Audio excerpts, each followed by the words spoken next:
something.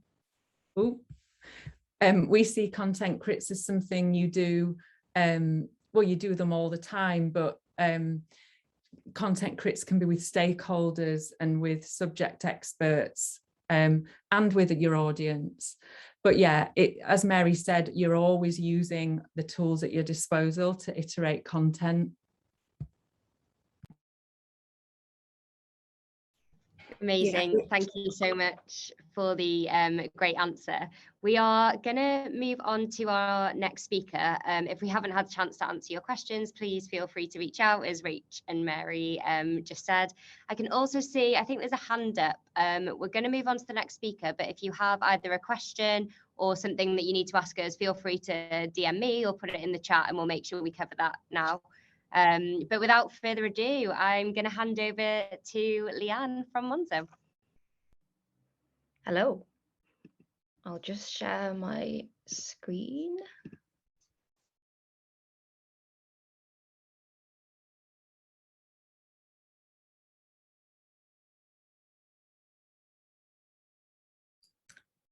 Leanne, I think you're on mute.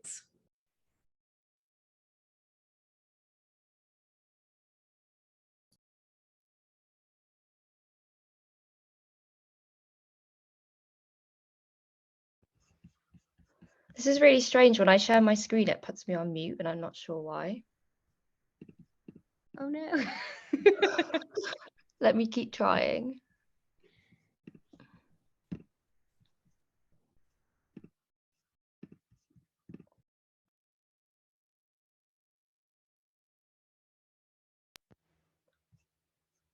Can you hear me okay? Yes. Yes, we can hear you and see your slides now. How about now? Yes.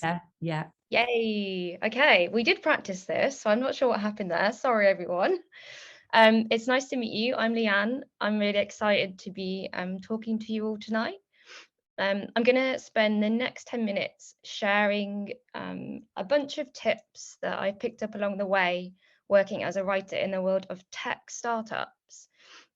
So I'm hoping, like, whether you're looking to break into the tech world or maybe sharpen some of your writing processes at the moment with your team, I'm hoping there's a tip in here for everyone. Tiny little bit about me. I've been a writer for around a decade now. I started out in advertising.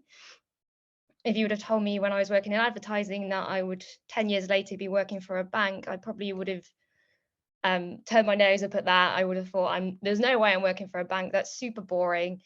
Actually, there's nothing I would love to be doing more now. When I was working in advertising, I worked on quite complex tech clients and some banks, and I really enjoyed the process of getting a really complex, knotty brief from them and distilling it down to something simple and customer centric.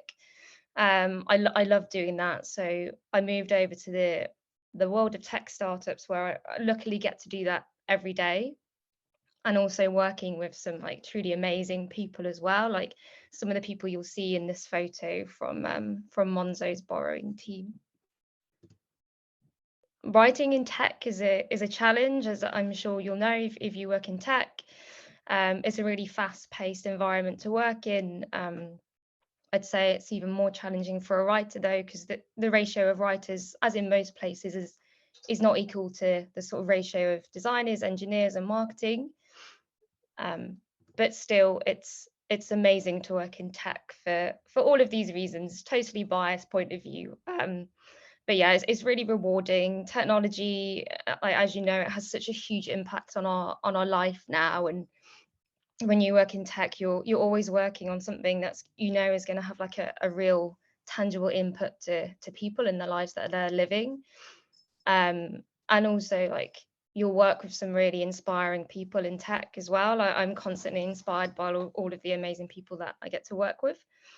And if you ever want to pick something up, like start a new challenge when you're working in tech, there's always someone who's willing to kind of team up with you and share their expertise to make it happen. So that's a little bit about me and a little bit about why working in tech is great. So yeah, I've got 5 tips on how to sort of thrive as a writer. or a content designer for that matter, if you decide that you want to move into tech. So tip number 1 is to always empower other people to write better. So don't just focus on doing all of the writing yourself. You're never going to have enough time to do that. Focus on making better writing easier for everyone. Some ways you can do that are like new resources, training, processes. Just make sure you're contributing to the writing discipline as a whole. And like I said, not just doing all the writing yourself. Kind of make it your mission to share with everyone what good writing looks like and why good writing matters and how that they can do it. Some ways that you can do that. There's loads and loads of about this online, but style guides is a big one. I'm sure a lot of you are familiar with a style guide. I've created a style guide pretty much everywhere I've worked. I get really nerdy about it, but it's basically giving someone in a digestible format how to spell certain things and format things in a way that's consistent for the company that you work for. I found that engineers and product designers find these style guides really, really useful. This is one that I created for Shell Energy. Writing guides, another favorite of mine, or you can call them how to talk about guides. So if you're working on a new product or feature, you can create a writing guide alongside it. In the writing guide will go things like positioning and the marketing plan for a product, key messaging, and then like write down to like, here's some wording that you can copy and paste if you're writing a communication about this new product. These writing guides I found are really useful for sort of like product marketing managers when they have to help out with a bit of writing, and anyone who's talking to customers basically. So like customer services team as well, like this really helps them talk to customers about your new product in a really consistent way. This is just some examples of what goes inside a typical writing guide at Monzo. I won't spend too long on this because I know we're on a tight time schedule.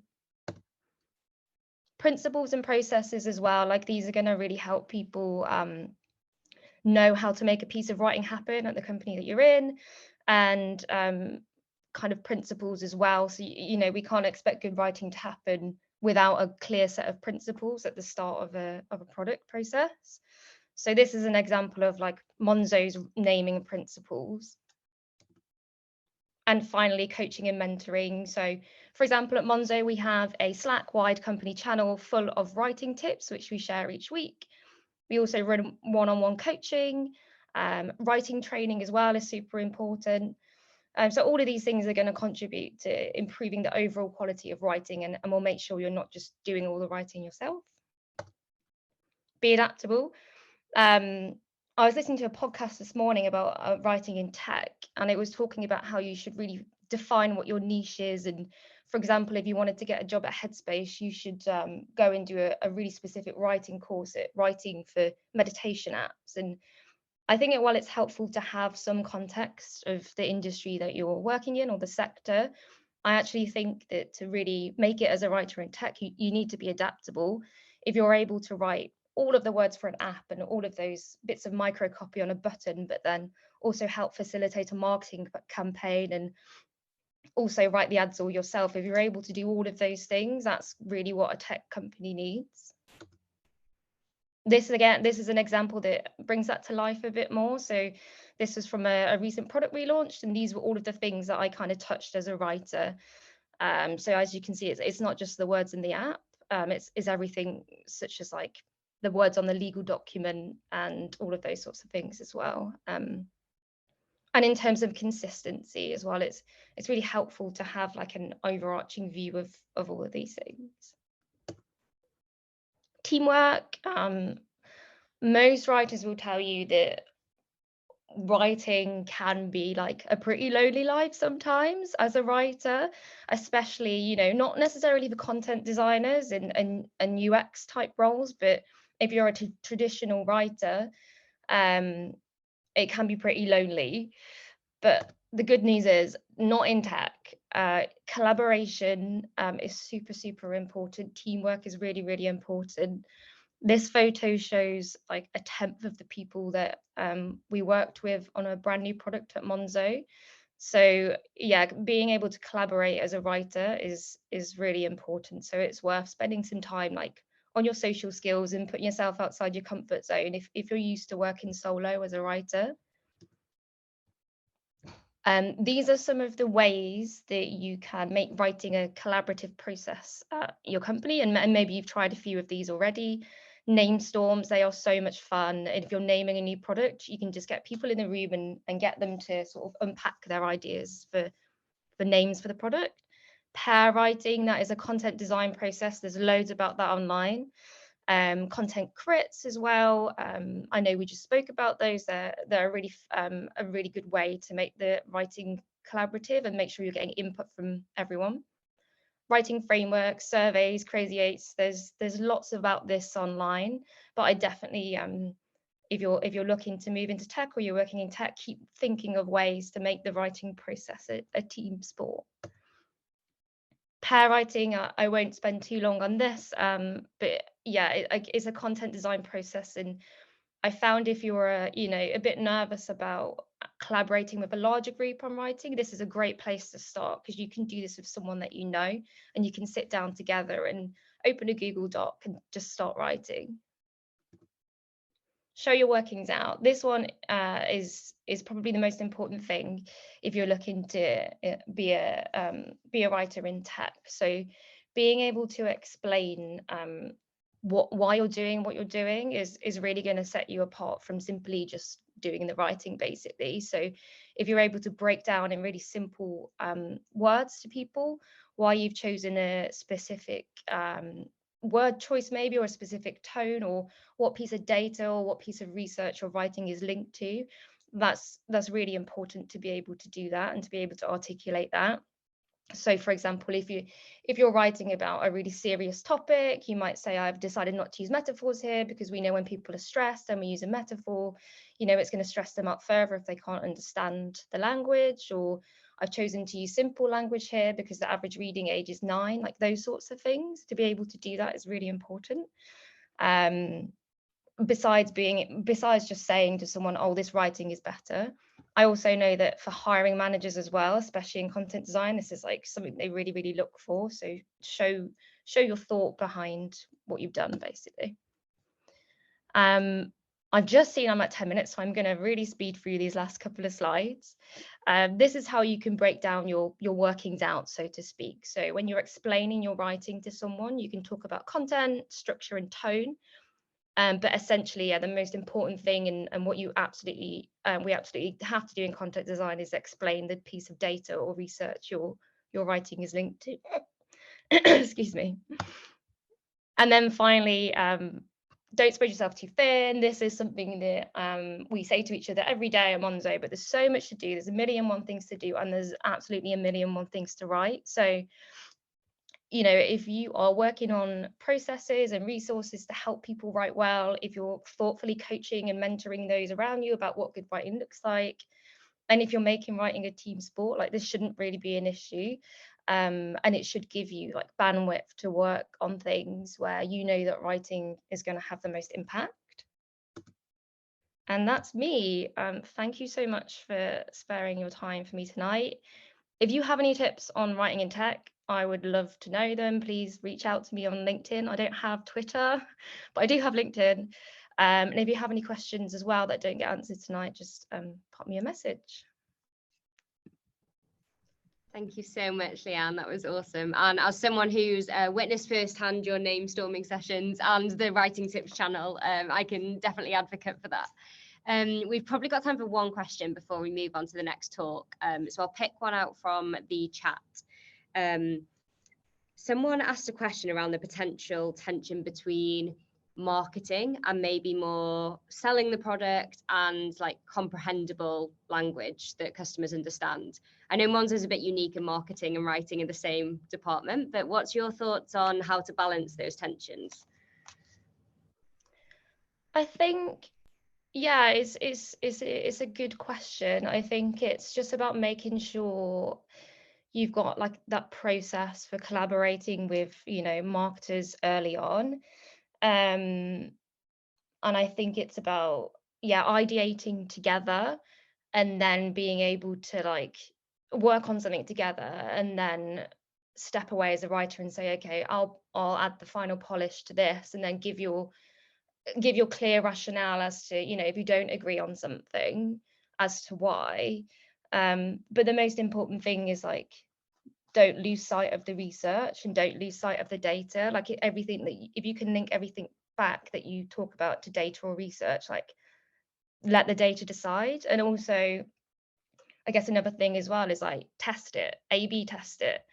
I've been surprised before by language or messaging that I thought is just like way too marketing-y, so to speak, and we've tested it, and obviously accessibility matters as well. But it's turned out that like it's surprising. Basically, what I'm trying to say is it's surprising the sort of language that that does work. But yeah, I'd say in a nutshell, work together, ideate on things together, think about the research and the data, and then yeah, just test stuff where you can, and then you can get a real feedback from your audience as to what works. Amazing, thank you so much, and a great answer. We're at our last talk of the night already, so I'm not going to talk and give you as much as the floor time as you can have, and I'll pass over to Amy from Cinch. Thank you. So let me just share my screen. Okay, I'm double screening this right now, so I'm like got my phone propped up against the screen with my notes on. Okay, can you see my title slide? Yes. Yeah. Right. I can't see you either, so it'd have to be like a verbal feedback then. Thank you. So I'm going to talk through designing content for screen readers today, and also how it makes you a really good content designer or UX designer, or anybody who's responsible for content in your company. So I'm Amy. I'm a content designer. So I've worked with the BBC, I've worked with some government services, and I'm currently at Cinch working towards the future of car buying online. So I'm really keen on accessibility and inclusive design, which you will see today. So my job as a content designer is this. My job is to make information accessible to as many people as possible. So that's what a screen reader sounds like. So many of you will have heard that already, but yeah, screen reader, that's what it sounds like. And some people actually have it set faster than that. But what is a screen reader? So a screen reader is an assistive technology tool that people use to read digital content out loud. And people use screen readers every day. So it's really important that we think about how our designs impact that experience, and also empower developers as well to build designs that are accessible and compatible with screen readers. So people who use a screen reader. So many people will think about, first off, people who are blind or partially sighted using the screen reader, which is very true. And obviously a lot of people who are blind and partially sighted do use screen readers. But there are actually like a lot of other people that use screen readers. So people with complex cognitive needs. So that could be people with sort of needs around memory, attention, comprehension, who really find it beneficial to hear content read aloud. People with low literacy. So I heard it was mentioned before about the average reading age is of level age 9, sorry, in the UK. So obviously with lower literacy, it is much easier to hear content read aloud as well, makes it easier. Neurodivergent. So neurodiversity is a really great term that describes how everybody's brains are wired differently. And someone who is autistic might describe themselves as neurodivergent. So someone who's autistic, they can get sort of overwhelmed by sort of their sensory awareness and distracted by cluttered web pages. So often a screen reader is a really great tool for them to use. People with difficult surroundings. So for example, getting a load of sun glare on your phone or on your screen, can help to have a screen reader. Same as well if you have a broken screen, or you might just find it helpful to have a screen reader read content to you aloud. So this graphic is really, really good for summarizing accessibility to me, and so I thought I'd use it today as well. So as you can see in the shot, there is a child in a wheelchair asking if you could shovel the ramp to a guy with a shovel. So there's a ramp and some stairs, and they're covered in snow. And the guy with the shovels replies, well, these other kids are waiting for stairs, so when I get through shoveling them off, then I'll clear the ramp for you. to which he replies, but if you shuffle the ramp, we can all get in. So what that basically says to me is if you improve your content for screen reader users, you improve it for absolutely everybody. So designing for screen readers helps you to think about your structure, the form and the experience of your content. And I'm going to talk about 3 things today that you can do to start that sort of journey into making your designs more accessible for screen readers. And I'm by no means an expert, so yeah, I'll run through these 3 things, but yeah, they're just really great things to get started with. So lots of you will have a screen reader actually already built into your devices. So for example, on Android, you'll have TalkBack, you'll have Narrator for Windows. And if you're like me and you've got a Mac or an iPhone, then you'll use VoiceOver. And it's dead simple to turn on. But one of the ways that I turn it on is just to ask Siri, turn on VoiceOver. And it's really helpful to have this to sort of test out live content. So the first thing I'm going to talk about today is headings. So headings help you to group and structure your content, but also navigate it. So almost 70% of respondents said they would prefer to use headings on a web page to find information. So a lot of people are actually using screen readers, sort of headings, sorry, to find things on the page. There's a functionality where you can skip through headings on a screen reader. So it's really, really important that we get this right. So here's an example of a really basic heading structure. So H1, H2, H3 basically stands for heading 1, heading 2, heading 3. So it's really good to start with headings and then marking out those levels. And it really helps you to structure and order your content and get a sense of hierarchy. So for example, this H1 that we have is your guide to part exchange. And a H1 should sum up the whole page. There's only ever one H1. And the rest of the, as you can see, the rest of the headings are very specific, action-based and meaningful, and it just really helps people to understand what content they're going to find underneath those headings, which is obviously great for screen reader users, but also really great for people that don't use screen readers. So if you're visually scanning the page, you can find that key information really easily. Second of all, buttons and links. So like headings, we can use buttons and links as well to navigate content. So screen readers have that functionality where they can tab through interactive elements such as buttons and links. So I tend to talk about how they're very different, buttons and links. So buttons do something, whereas links go somewhere.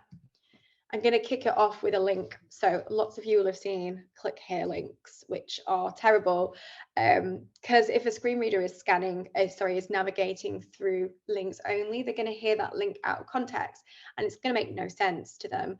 So there's not going to be any surrounding copy to obviously tell the person what that link is going to do, where it's going to go.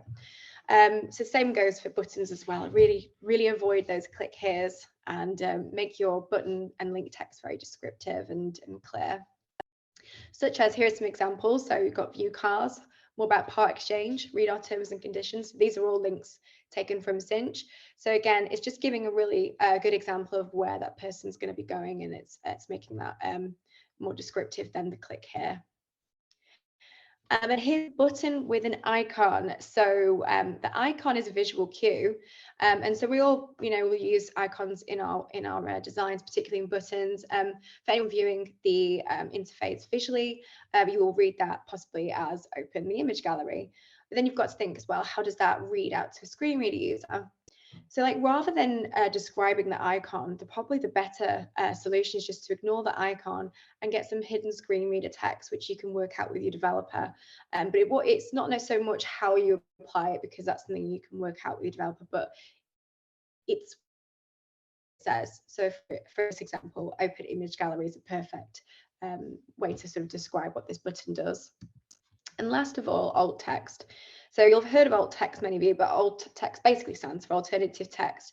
And it's put in place of images. So for people who read visual content aloud with a screen reader, they'll hear a description of that image if that image has alt text in place. And if someone's got a poor internet connection as well and the image hasn't loaded, you'll also be able to see that alt text. So a staggering 60.6% of web pages in a sample taken from WebAIM in 2021 had empty alt text, which is really bad. And also, that doesn't cover off the alt text that was added, but that isn't very useful. And I come across quite a lot of bad alt text where it will just literally say image or JPEG or, the article title or something like that, or like it will just be crammed with keywords meant for SEO, which is not helpful for people that really rely on that alt text. So to do alt text, to make alt text useful, you have to make it meaningful. So you'll probably ask yourself, you've got an image, what should the alt text be? But actually the best place to start is, what is the purpose of this image? Is it the right image? Do I even need one? So are you communicating the information in the best way? What does the image add? So alt text is really great to make you question the value of your image and the choices in content. So that's really good for all of your users. Here's an example of an image from Cinch. So this is an image that we have on the delivery and collections page. So why have we used it, and like what's the context? So in this scenario, we've used this image to convey a positive experience of Cinch delivery. And if you saw alt text like this, I'm going to read it aloud. Cinch delivery driver wearing a purple top stood by the door of a customer's new car whilst they are sat in the driver's seat. It took me ages to read that. It's really long. It's very, very overly descriptive. There are a few things in there that just aren't relevant, like the fact that he's wearing a purple top or where people are positioned in the frame. So it's not relevant, just don't include it. So something a bit more clear and concise and relevant, like Cinch delivery driver handing a car over to happy customer, is so much better, because you're getting that idea across quickly, accurately, and then the person can move on. And so we've just described this sort of the meaning of the image and sort of the emotion and what's happening, and that's enough. So in conclusion, content design is about opening up content for everybody, but give people what they need, when they need it, and in a way that makes sense to them. And you can't do content without considering how it works for everybody.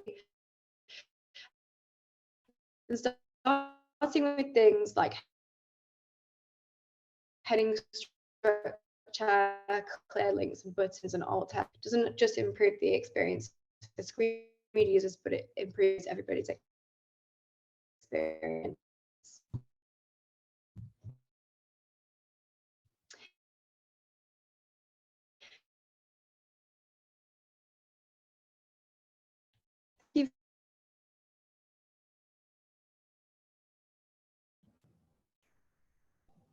Amy, I think we lost you in the final second. Can you hear me? I thought I was quiet. I'm here. Yeah, I don't know what's happened there.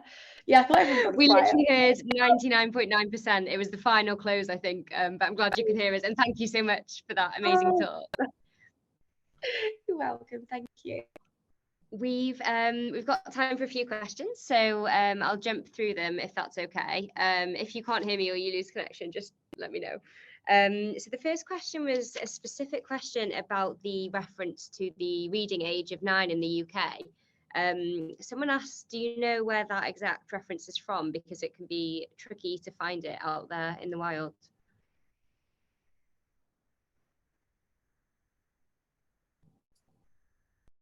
I think Rachel's seen something in the chat about this. Sorry, Amy, if you're about to say something.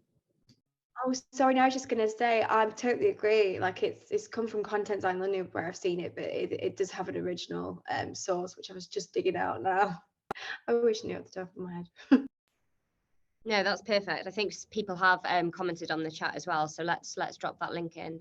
That would be great. And the final question, how do you balance accessibility and plain language with adding moments of joy and delight in the content too?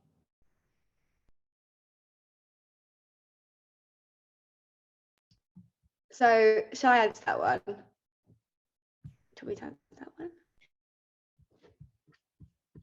Oh, have I lost you? We can hear you. We can hear you. Oh, can you hear sorry. us?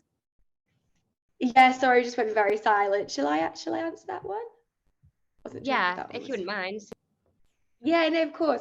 Sorry. So, yeah, no, absolutely. I think it is definitely a tricky line to sort of like walk, really. I think just making sure that you're testing out your content with different people. So one of the things that we're trying to do at the moment at Cinch is get an accessibility testing tool. So it's called Fable, and it's basically user testing, but it's using user testing with people with different needs, which you can obviously you can find people via the different needs and assistive technologies they use. So I think it's about testing it, but I think it's still possible to be playful and use plain language. I think it's just about avoiding things like, I think that the tricky one is metaphors, and I think it's about just making sure you're testing it with people to check it lands. Otherwise it can then lose its meaning entirely anyway. But yeah, I think it's just about trying it out and being bold, but then just making sure you're testing it out as much as you can, really, with real people. Yeah, definitely. There's some really interesting comments as well added into this conversation around, like, are they mutually exclusive? Can you not do both? Which I think is another really nice angle. There's one more question that wasn't answered from Rachel and Mary's talk. So do you mind if I just go back to that for 1 minute, and then we'll end and wrap up and close? So Rachel or Mary, there was this question about the tree testing research method that you mentioned. And the question was, how do you know the percentage threshold? So, like, what's a fail in a tree test and what's a good result? And how do you create that threshold? Oh, that's a really good question. I don't know if we had like a set threshold. I suppose it's kind of thinking back to the task that you've set and the purpose of the content, and looking at it from that perspective. I don't know if we kind of set any particular like standard thresholds for that particular task that we carried out, but we can kind of look into that and get back to you and see if there are kind of any industry standards that you'd kind of look to when you're conducting a similar test. It was really interesting for us to kind of give it a go. It was the first time I'd ever had a go at tree testing, so we did get some useful outcomes from it. But in terms of like standard thresholds, I can't think of any off the top of my head, but I'll have a look and then share anything more useful that I could find for you. Amazing, thank you so much. I know from ones we've done as well, sometimes like the old versus new content or comparing things against each other becomes the benchmark rather than like a good or bad score. So I guess that's another way to look at it as well. We are out of time, so I will. Oh, did someone just say? No, we are out of time. I'm gonna quickly hand back over to Lynn to wrap us up. Thank you. Yeah, thank you so much, everyone who has spoken tonight. It's been really, really, really interesting hearing about the worlds that you work in and the content that you've worked on. I feel like maybe there was a lot of content in tonight's talks that we could have maybe filled more than an hour with, like, each talk. I think maybe we tried to do too much in one hour, but it's been absolutely brilliant, and there's been a lot to take away, I think. There's been a whole load of stuff going on in the chat as well, so if you get the chance to have a look through it, please do. So yeah, big thank you to all our speakers tonight. I did want to ask, I've been asked to kind of do a bit of user research myself for our next event about whether we should do events online or in person or try doing a hybrid event. So if you could answer that poll, that would be really helpful for us. And also, if you've got any sort of feedback for this event, or like whether it's been good or bad, or things we could do differently next time. I feel like there was so many questions coming in the chat and people were chatting away to each other. I think there was a lot going on there, but if you can give us any feedback, that'd be really helpful. And also, if there's anything that you would like, a topic that you would like us to cover, if you could stick that in the chat as well, that'd be super helpful. So I'm just asking you to do 3 things at once, like give us feedback, tell us what you want, and answer a poll. Come on, you can multitask, you can do this. But yeah, I think that's everything from us for tonight. So I'm gonna share the results of this poll because I bet you want to know what people have said. I'm gonna end this poll and then share the results. So we've got a lot of love for online events. I know people have joined us tonight who are from different countries. So, in-person event in Liverpool's I guess not going to work for them. And a bit of interest there in a hybrid event as well. So that's really helpful for us to understand where our audience are coming from and what's useful for them. Yeah, I think that's everything. So thank you, everyone. And we follow us we're on Twitter, ladies.UX LPL, so do follow us on there. That's where we put any details of our next events. Thanks everyone. Bye.